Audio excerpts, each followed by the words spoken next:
Spring practice has begun. What I saw, what I observed from Tennessee football spring practice on Monday morning.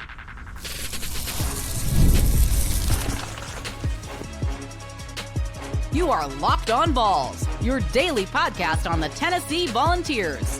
Part of the Locked On Podcast Network, your team every day. Good Tuesday morning, everybody. Welcome into it. I am Cain, the host here at Locked On Vols. This is Locked On Vols, a part of Locked On Podcast Network, where it is your team every single day, the number one sports podcast and network available. And today's episode is presented by the great people over at 5 Hour Energy. Have your cake and drink it too. Birthday cake flavor is back. No fork needed. Vanilla-y cakey flavor. Caffeinated kick and no sugar. It's time to party. Order now at 5hourenergy.com or check them out on Amazon. We got loads and loads to get into here today. Spring practice number one, that was Monday morning. I was there. It was quick. It was fast-paced. I'll tell you what I saw, what I observed from. This is a quarterback battle that Josh Heupel's never been in before, never oversaw before. And I'm going to tell you why this quarterback battle is different from the one last year and different from the one with Joe Milton and Hendon Hooker initially and all that. We'll get into that in segment number 2.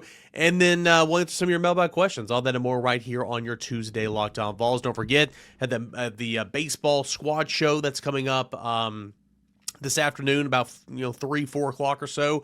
We'll drop the audio, and of course it'll be on YouTube as well. So get more thoughts on the Tennessee baseball weekend at Georgia. It was a tough one. I think there's a mailbag question or two on that as well. All that and more coming up here today on Locked On Vols. Everydayers Club, you can join it. March is that promo code March for your first month free. Take part in that bracket challenge. See if you can do better than my brackets, and you can get all that and more, plus access to the Locked On merch store and all that ad-free audio version of the show. LockedOnVols.supercast.com. All right, so spring practice number one. First and foremost, again, it was a extremely fast-paced deal.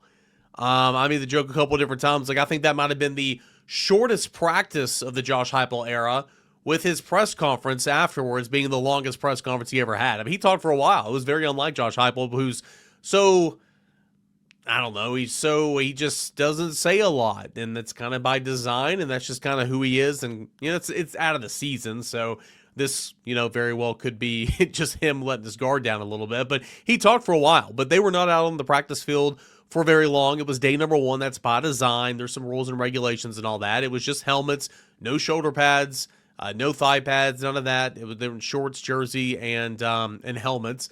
And they were out there for about a little over an hour. That's kind of what all it was. Coming up later this morning, they'll practice a little bit longer, and then Thursday will be kind of a more routine, normal practice when they get into 90 minutes to 2 hours or kind of close there to it. The first thing I noticed, and this is not a very big takeaway, but the stretching lines are different.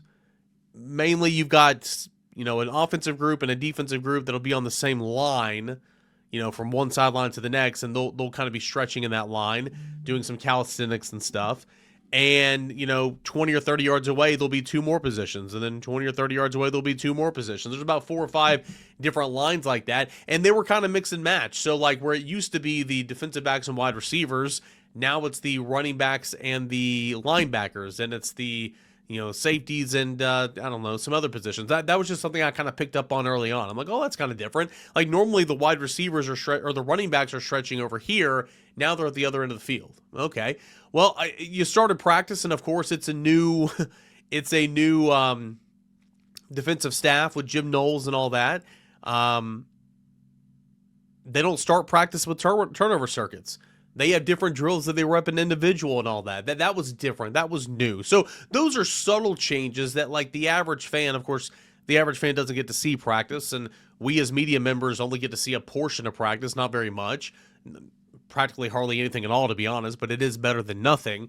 That's something that most people wouldn't really understand, but I think that just kind of goes to show you that there's differences in this program now, whether it be subtle stretching lines or what you do in individual. Things have changed for this program with different coaches and different personnel. Will that be good, bad, and different? And we'll find out. But those are a couple of things that I noticed right off the top, simply because you've seen the same thing for 5 years going on now, and then this one's kind of different. A lot of fundamental work when we were out there for the 3 periods. You had linebackers that were going more fast-paced with William Inge because they were probably repping a lot of the same drills that they normally do, and working on extension, from coming from the ground, hitting the tackling sled, working on extension and hand placement and that punch. They were also going over their pass drops and zone coverage and all that. You had the defensive line that went outside, so we didn't really get to see them. The secondary, they were split into two groups. They were kind of going through some drills and all that, but it wasn't a walkthrough. I'm not trying to say it was a walkthrough, but it felt like it wasn't very full speed. Like there was a lot of learning and teaching and talking. And again, that's normal for day one because these are new coaches. Even the juniors and seniors on this roster, they haven't done these drills before, or they haven't been coached by these coaches before. So all that is, kind of routine, kind of normal. On the offensive side, it looked like we've seen it the last 6 years, right? You have the offensive line, going into the cage a little bit, breaking off into groups, tight ends hitting the blocking sleds, wide receivers working on their bursts and takeoffs. You had the quarterbacks and running backs were working on mesh drills, and that's, the handoffs, and then working on throwing to the running back out of the backfield. We didn't get to see routes on air other than quarterbacks to running backs. So we didn't get to see quarterbacks throwing the wide receivers in day one. Hopefully we'll get to see that coming up later this morning here on a Tuesday. But from what I gathered, and everybody wants to know about the quarterbacks, obviously, we didn't see much. So I just want to make that abundantly clear. But what I saw was what I expected to see. I expected to see George MacIntyre carrying himself like he's QB1. That does not mean that I think he's going to be QB1. I'm just saying I expected him to carry himself like that. Why? Well, he's the elder statesman. He knows the coaches know him, he knows the offense, he knows the drill work. He's done this before, whereas Faizon Brandon, this is his first day to do anything. Ryan Staub, he's a transfer into the program. So there was a lot of watching and observing from those two of George MacIntyre to see how you go about just doing simple things like drills, right? And once you get in there, it's football, and I understand all that, but you got to learn how to practice first. And so I thought George MacIntyre carried himself like the starting quarterback this morning. Now, again, I thought his throws were really good zip on the football, really accurate. Again, you're just throwing to running backs, so some outs, some swings. I mean, there's not a whole lot there. They weren't throwing the ball down the field. But from what I saw from George MacIntyre, I was impressed. I thought his footwork was significantly better. Let me take that back because people are going to overreact there, and I don't intend this to mean it that way. I thought his footwork was better than Faizon Brandon's. And again, that doesn't surprise me because George MacIntyre knows the offense. George MacIntyre knows the system. Footwork is everything. And so I thought George MacIntyre's footwork was really good in day one.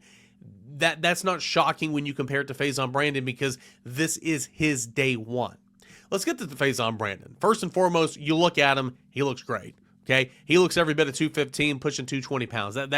That's what you want to see. And as far as as far as George MacIntyre, he weighs right now as much as he's ever weighed, but he still looks skinny. Faizon looks more complete, okay, as you'd expect, and I, again, expected that. Faizon came in there. I thought he threw the football well. He made all the throws that we saw on Monday with ease. I mean, he was accurate as well, threw a tight spiral. His footwork was a little bit slower compared to George MacIntyre, but again, that's expected. I was impressed with Faizon, but again, I can't express this enough, everybody. We barely saw anything. So what we see, we're going to overanalyze, and people will take from that and create narratives, but let's see him throw to wide receivers, and hopefully that'll be sometime today. But that was great to see. So that's your quarterback update from day one. One note, Rodney Garner was not out there. He had an off-season procedure. Taking care of something. He's been zooming in with his defensive line groups and position meetings and all that. He's been zooming in, but he's not on the practice field, and I don't know when he will be on the practice field this spring. Again, had an off-season procedure, so he's recuperating or recovering or rehabbing or whatever that case is. But that is of note. Rodney Garner was not out there on the practice field.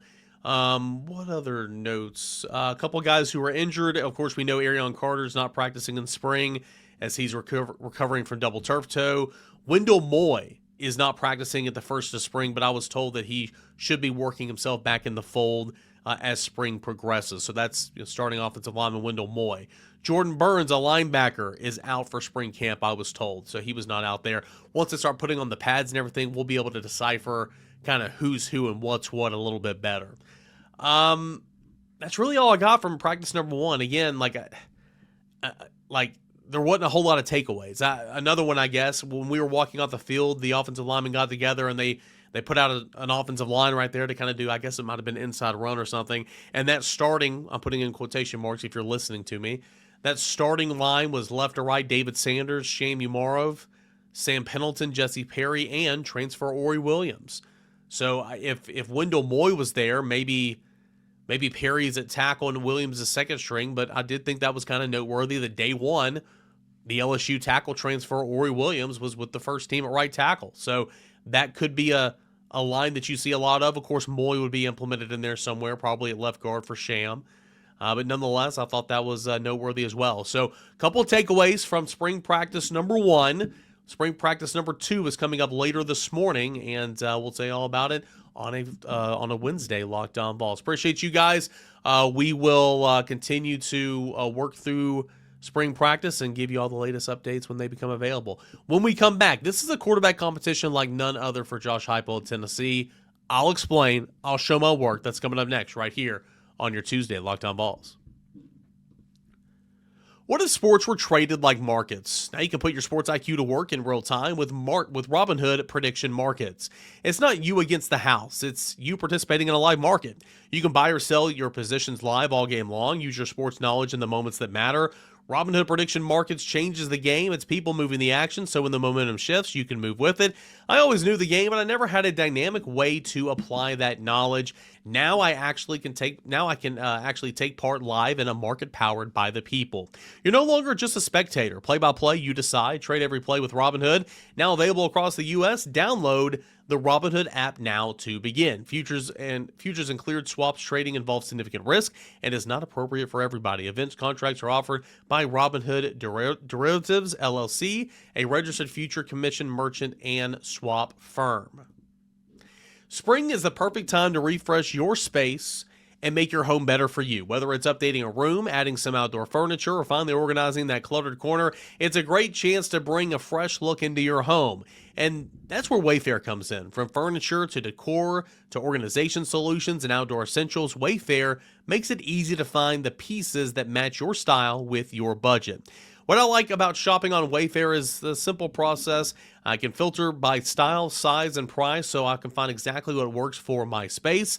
The thousands of reviews make it easy to shop for at any convenience, and the options like easy assembly or installation make the whole experience smooth from order to setup. Whether it's a new desk for your home office, some storage solutions and all that, Wayfair can help you. Find furniture, decor, essentials that fit the unique style and your budget. Head on over to wayfair.com right now to shop all things home. That is Wayfair, WAYFAIR.com. Wayfair, every style, every home. That is Wayfair. Join the Everydayer Club now with the promo code MARCH and get your first month free. If you sign up before the NCAA tournament tips off this Thursday, you can compete against me, Eric Cain, host of Locked On Vols, and our men's and women's bracket pools on Discord. The winner and each will get $100 in Locked On merch. The rest of us can commiserate in the members-only chats as our brackets blow up. And as a member of the club, you get ad-free version of the show. Again, it's all free for a month, and you can put in that promo code MARCH at lockedonvols.supercast.com, lockedonvols.supercast.com, promo code MARCH to join the Everydayer Club and the bracket challenge as well. All right, this is going to be a quarterback competition not like we've seen before, at least Josh Heupel's seen before. He pretty much came out there on Monday and said, hey, we're not going to name a starter by the end of spring practice. I don't think that caught anybody off, by surprise. I think that everybody pretty much realized that Tennessee wasn't going to have a starter coming out of spring ball, but this will be a marathon and not a sprint because this is the first one where it's truly young guy versus young guy. You're not picking up somebody on the waiver wire, and I'll explain more on that here in a moment. But Josh Heupel said on Monday, quote, don't expect a guy to be named a starter here during the course of spring ball. I think it's important that all the guys in the room learn and grow throughout the course of spring. Also have a chance to go back in your summer months, digest it, reinstall it, come back and, back much better as a player and compete and earn it in front of their teammates as you go into training camp. So no starter is going to be here or be named following spring ball. not a shock because George MacIntyre was 7-9 passing for 79 yards last year. Faizon Brandon was leading his team to a state championship, the second straight state championship for Faizon Brandon after being injured for much of his senior season. Ryan Staub has started some games at Colorado. I do not think Ryan Staub is in this competition. I think this is Faizon Brandon, and I think this is George MacIntyre. That is where the financial investment has been made, and quite frankly, when you talk about talent level and you talk about what you need to succeed in this offense, they've got it. They've got it more so than Ryan Staub. And Ryan Staub's competing, but again, it'd be quite an upset if Ryan Staub was named your starting quarterback, in my opinion. But how this quarterback competition is different from the other ones Josh Heupel's had. Let's go back in order. So last year, Tennessee loses Nico Iamaleava on the final day of spring practice.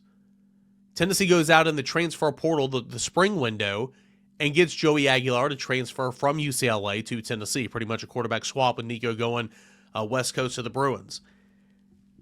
Joey Aguilar, though he had never played at the Power 4 level, though he had never played in the SEC, he had played a ton of football. So you were getting a crafty veteran pretty much on the waiver wire after spring ball. That's equivalent to you have a quarterback injury in training camp if you're an NFL team, and you go and pick up a quarterback on the waiver wire to go into the season with. This one is you went and picked him up. He came in and played, and he was your starter, and he led the SEC in passing. So that one, sure, it was a battle, and Jake Merklinger, like George MacIntyre, had the leg up because he had been here, he had been in the system for a year. The coaches knew him, he knew the coaches, he knew the playbook, all that and more. But really, if I had to kind of list who outshined who in fall camp, it was, early on it was George MacIntyre outshining the other two, but then it was, Joey Aguilar, George MacIntyre, and then Jake Merklinger. So that one was a little bit different. You go back the year before that, Nico was coming in as a starting quarterback. There was no competition whatsoever. The year before that, Joe Milton was still here. Nico was coming in, but there was no quarterback competition whatsoever. It was assumed, and it was going to be Joe Milton's year. Nico was going to be his backup, and that's what happened. The year before that, Hendon Hooker, coming off injury, or no, it wasn't coming off injury, excuse me. He had a 6-year of eligibility. He had taken over the starting quarterback job early on in the 2021 season, played very well, so he was presumed going to be the starter coming back in 2022. And this day and age, the fact that Tennessee held on to Joe Milton and Hendon Hooker, very impressive. Very impressive, but it just goes to show you that those two guys were boys. They're best friends, and they still are. So there was no quarterback competition heading into the 2022 season. There was no quarterback competition heading into the 2023 season. There was no quarterback competition heading into the 2024 season. There was a quarterback competition in 2025, but I think everybody assumed that it was going to be Joey Aguilar, and that's how it turned out, picking him up on the waiver wire. And Tennessee picked up another quarterback. In fact, the starting quarterback for Tennessee to open the 2021 season picked him up on the waiver wire as well. That was Joe Milton, a post-spring practice transfer portal addition. Joe Milton, who had started games at Michigan in the past. Hendon Hooker, who he competed with and who went up and wound up being Tennessee's starting quarterback for 2 years, Hendon Hooker, had started games, and plenty of them, at Virginia Tech. So Tennessee in these quarterback competitions, all these guys were veterans who had started games in the past. Hendon Hooker, Joe Milton, Joey Aguilar. Nico had started the Citrus Bowl before he came in and was the starting quarterback in 2024. But again, there was no quarterback competition that year. It was his job. So this is the first time at Tennessee that Josh Heupel truly has two young guys who have no experience practically. Again, 7-9 passes, 79 yards in 2 games for George MacIntyre last year as a third-string quarterback. It's wide open. It is completely wide open. It could be George MacIntyre. It could be Faizon Brandon. But it's wide open. It's interesting. I was doing radio in Atlanta, doing a radio hit on the Chuck Oliver show, and I made mention that Tennessee put their faith in their homegrown wide receivers last year. Everybody wanted a wide receiver from the transfer portal. Everybody wanted to go get a big target and a big weapon and all that. And Tennessee stuck with Mike Matthews and Braylon Staley and Chris Brazel, who they got from the portal the year before. And those three guys performed in a massive way. Now, I still think Tennessee needed an extra body because, goodness gracious, you were very, very thin at points in times in the year as Travis Smith and Rodarius Jackson both dealt with multiple week injuries. Sometimes they were out at the same time. So Tennessee put their faith in their young guys, their young, inexperienced guys on the roster, and it proved to be a massive success. So that's what Tennessee's doing this year, although quarterback is a bit different. Quarterback's just a little bit more important. Quarterback means just a little bit more in terms of if you're going to win a game or lose a game, or if you're going to have a successful season or a non-successful season. So the risk is there. But, man, these two guys are super talented. I mean, Faizon looks the part, man. I mean, he's young, he's a freshman, but he looks like a guy that can start in the SEC right now. Might I remind you that Marcel Reed, starting quarterback at Texas A&M, weighed like 185 last year. Was he the greatest quarterback against good competition? I wouldn't say that, but he was a good quarterback last year. Am I a believer in Marcel Reed? Not necessarily in terms of being one of the best quarterbacks in the SEC and therefore in the nation, but is he a quarterback that could start on most teams around the country, and would I be fine if he was Tennessee's starting quarterback? Yeah. Right now, I mean, I'd rather take Faizon or probably even George MacIntyre for the higher upside, but I think Marcel Reed's fine. He weighs like $185 or did last year. So we'll see what happens. It's up to George MacIntyre to gain some weight. It's up for Faizon Brandon to let the game slow down a little bit. We'll talk more about that tomorrow. I asked Josh Heupel a really interesting question about, for young quarterbacks like Faizon, when in spring camp does the game start to slow down a little bit? He gave a really good answer. We'll bring that on the show tomorrow. But nonetheless, quarterback competition coming up that's been like no other for Josh Heupel here at Tennessee. It should be an interesting one. Really, really looking forward to that. All right. Did Tennessee baseball get better despite losing in horrendous fashion on Sunday, in brutal fashion, I should say? Even though Tennessee dropped a series down in Athens, did Tennessee baseball get better? More of your mailbag questions. That's coming up next. We continue on here. It is your Tuesday morning Locked On Vols. Stay tuned. The biggest stretch of college basketball season is here. Buzzer beaters, bracket busters, and those unforgettable moments that everyone's talking about the next day at the water cooler. Being there live for something like that, that is bucket list stuff. The hard part is always actually getting the tickets, long queues, prices jumping around, surprise fees at checkout. The Game Time app gives fans the advantage with constant innovation. It's how you unlock amazing tickets and experiences in just a few taps. It's incredibly simple to use, right? The Game Time guarantee means 100% legitimate tickets delivered on time at the best price. And here's the best part. Fees are included in the price that you see. What you see is what you pay, period. The seat view feature is a game changer. You can see a panoramic view from your seat, exactly the seat that you're about to pay for. Zone deals let you pick a section, save even more, while Game Time selects the seats for you. No stress, no guesswork, just a smooth experience from start to finish. That's exactly what you want during the busiest part of the season. Take the guesswork out of buying college basketball tickets with Game Time. Download the Game Time app, create an account, put in the redeem code Locked On for $20 off your first purchase. Terms apply.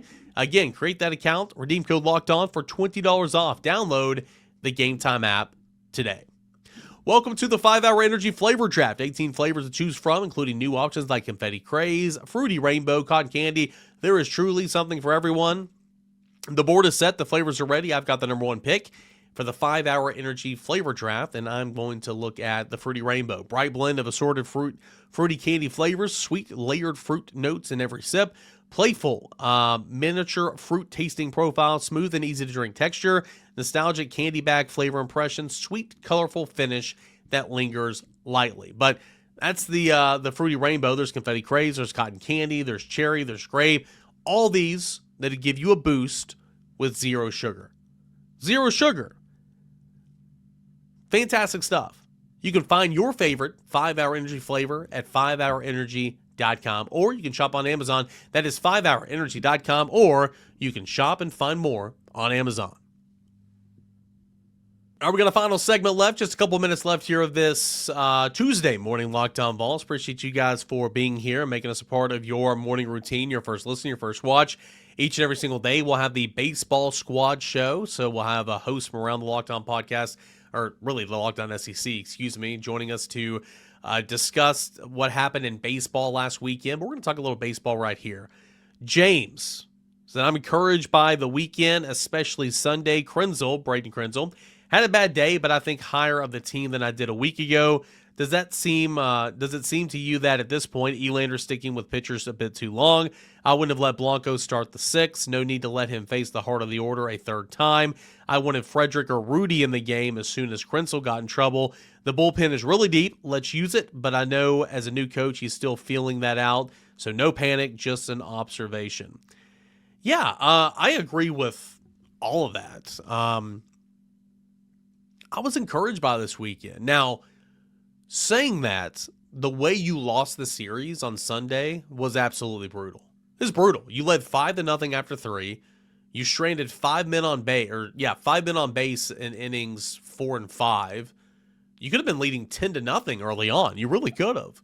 Now, you're not going to bat 1,000 with runners in scoring position. Excuse me. You're not going to hit every man that reaches base in, okay? Like, you're not going to hit a man. That's just not how baseball works. It's a game of failure. But Tennessee had plenty of chances, and the way you lost was brutal.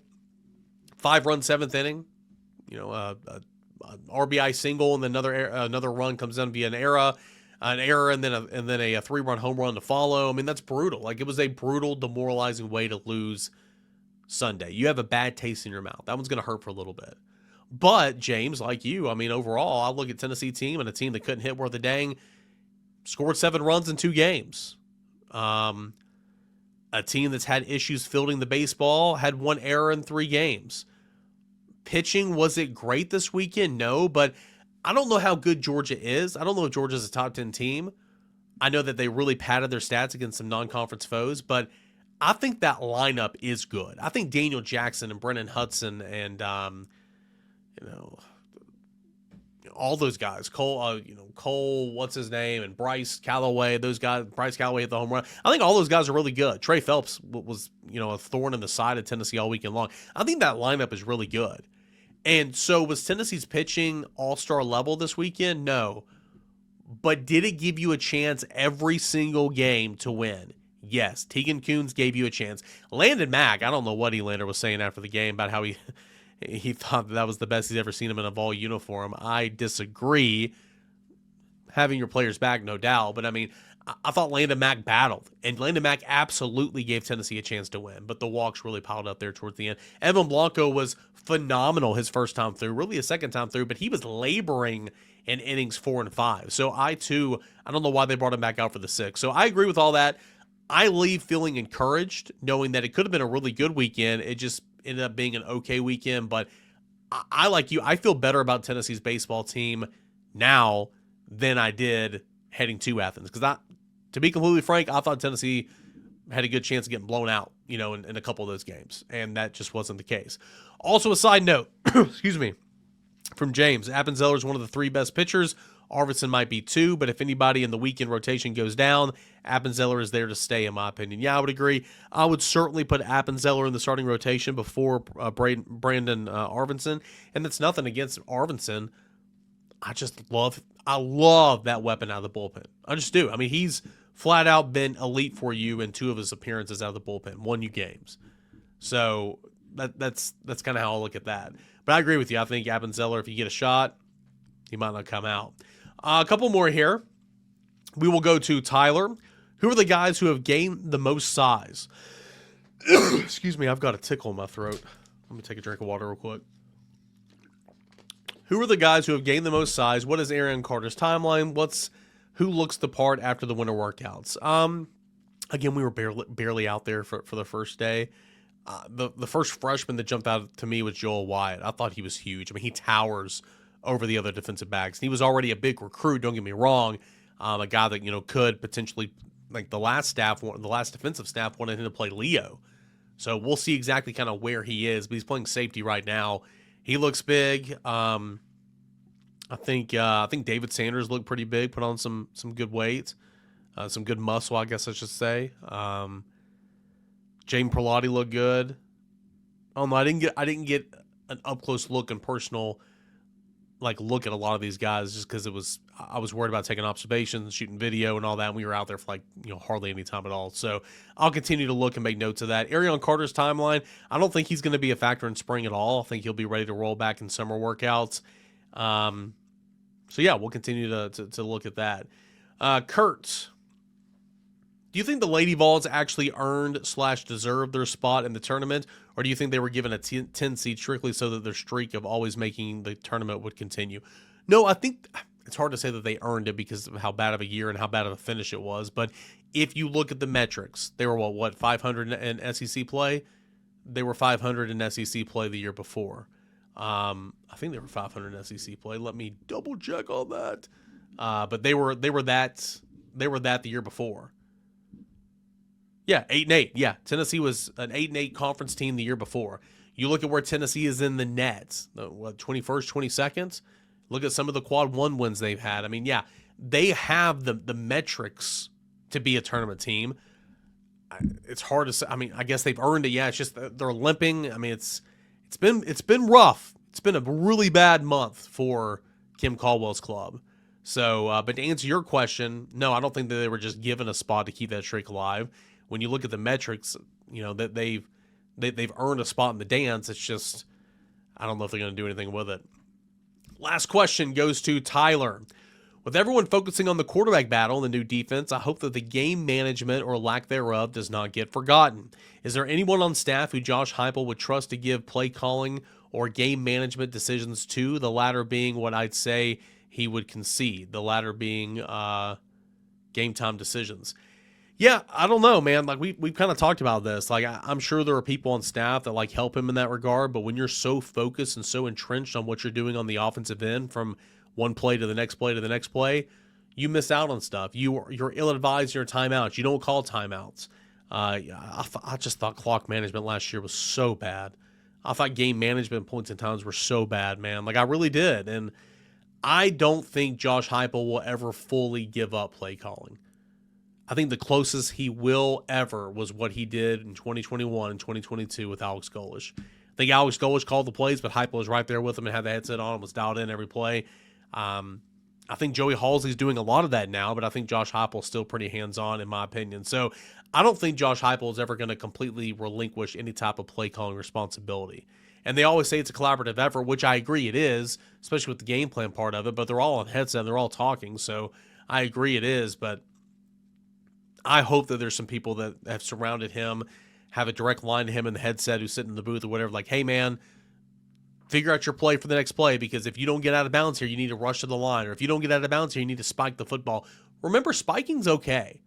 Like, it's like this Tennessee offense doesn't know what a spike is. Like, that's okay. But anyway, to answer your question, I don't know if we're going to know any of that in spring.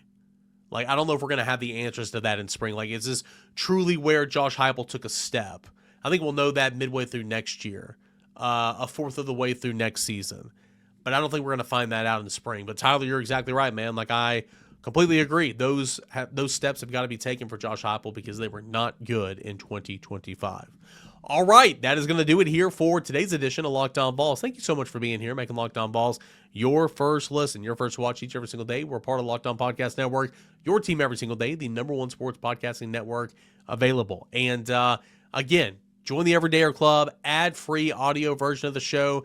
You can get in there and put your bracket up with mine to see if you can beat my bracket, and if you join the Locked On Vols Everydayer Club. And you can do it by getting your first month free by signing up and putting in the promo code MARCH. Promo code MARCH at lockedonvols.supercast.com. Thank you guys so much. We'll be back later this afternoon for a little baseball squad. This is Locked On Vols.